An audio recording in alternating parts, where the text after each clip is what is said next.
Halo anak-anak, ketemu lagi dengan saya, Bu Rahayu Retnaningsih. Hari ini kita akan belajar tentang elastisitas. Selamat belajar. Anak-anak pernah lihat shock breaker kan? Atau ketapel? Atau karet gelang? Kalau kamu regangkan, apa yang akan terjadi?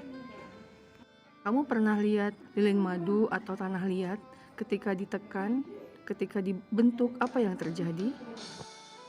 Apabila gaya yang diberikan pada benda menyebabkan bentuk benda berubah secara permanen, disebut dengan benda plastis.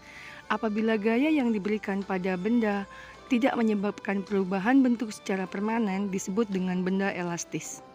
Jadi, tanah liat disebut dengan benda plastis, sedangkan karet disebut dengan benda elastis.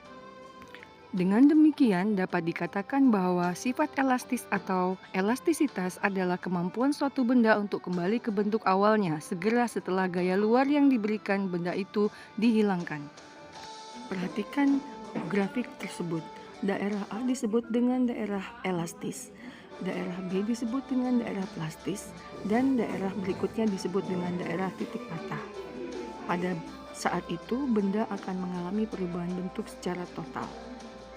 Dengan demikian dapat dikatakan bahwa benda pada umumnya adalah elastik. Pada suatu saat dia akan bersifat plastis dan pada suatu saat dia akan rusak atau mengalami patah. Oleh sebab itu, kita dapat mengatakan bahwa logam memiliki sifat-sifat tertentu yang dia dapat dikatakan elastik.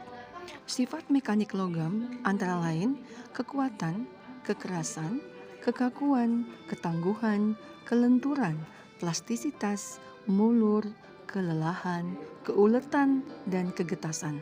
Salah satu cara untuk mengukur kekuatan bahan adalah mengukur elastisitasnya. Elastisitas didukung dengan adanya tegangan atau stres, yaitu gaya yang dialami oleh benda persatuan luas. Kedua adalah adanya regangan, yaitu perbandingan perubahan panjang mula-mula dengan panjang setelah benda diregangkan.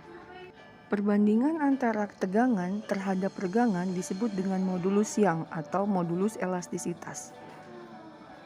Perhatikanlah nilai tabel berikut ini.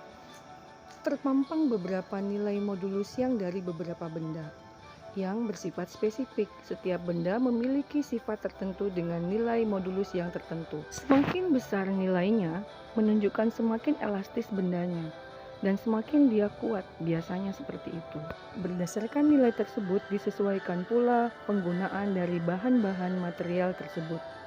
Demikianlah pengenalan materi tentang elastisitas kali ini. Terima kasih atas perhatiannya.